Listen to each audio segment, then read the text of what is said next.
اس کو امام بخاری نے بھی نقل کیا ہے اور اس کو امام مسلم نے بھی نقل کیا ہے، یہ متفق علیہ حدیث ہے۔ اور اس کو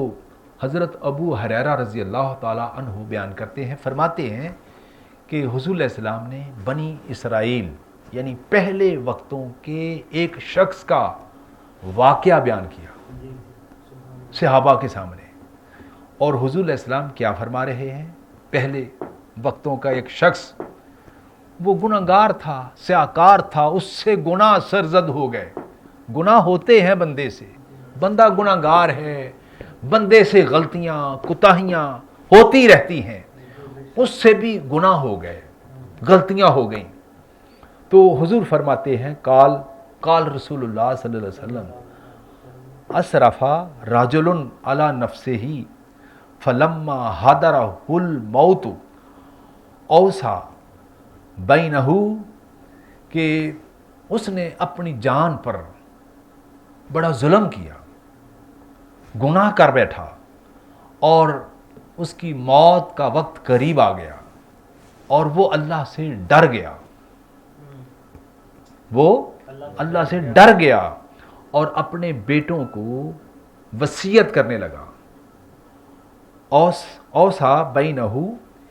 کہ اپنے بیٹوں کو بلا کر ان کو وصیت کرنے لگا، کہنے لگا کہ اذا ماتا فحرقوہ، جب میں مر جاؤں تو ثم ازروا نصفہ فی البر و نصفہ فی البحر،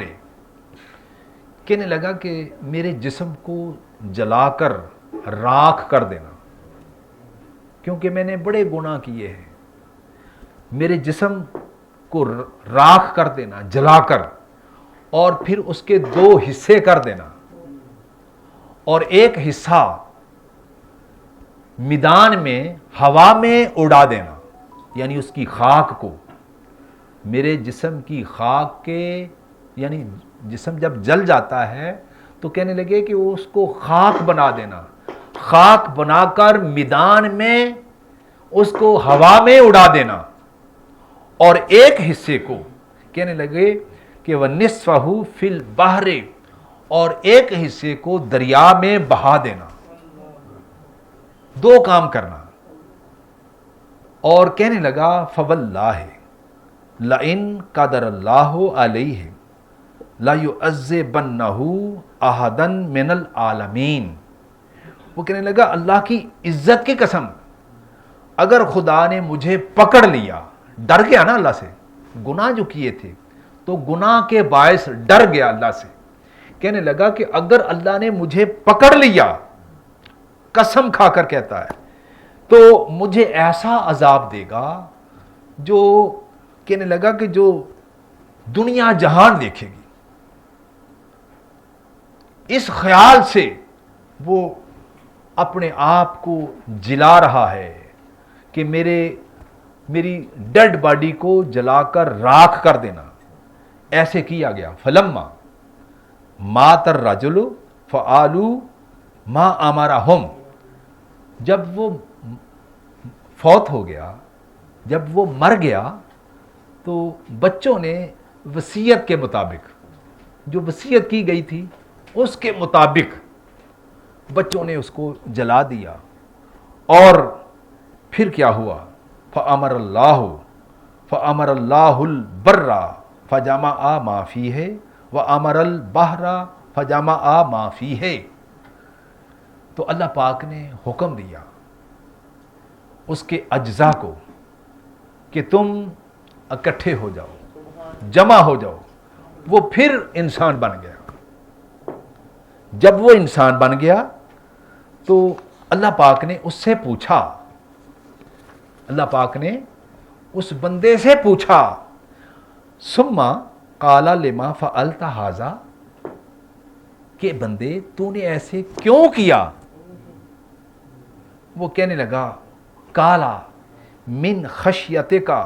یا رب وانت عالم، اے رب تو جانتا ہے میں تجھ سے ڈر گیا تھا،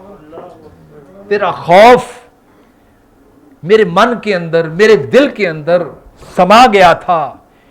اور اس لیے میں نے یہ وصیت کی بچوں کو. تو اللہ پاک نے فرمایا کہ اس بندے کو معاف کر دو. فغفر اللہ لہو، اللہ پاک نے اس بندے کو معاف کر دیا. آپ دیکھیں کہ خوف خدا جس دل کے اندر پیدا ہو جاتا ہے، اللہ پاک اس کے پہاڑوں جتنے بھی گناہ ہوں، سمندر کی جھاگ جتنے بھی گناہ کیوں نہ ہوں، اور ریت کے ذروں کے برابر بھی کیوں نہ بندے کے گناہ ہوں، گناہ کتنے بھی ہو جائیں وہ سارے کے سارے معاف ہو جاتے ہیں، کیونکہ بندہ اللہ کی طرف رجوع کرتا ہے اور اس سے ڈر جاتا ہے. اور ایک اور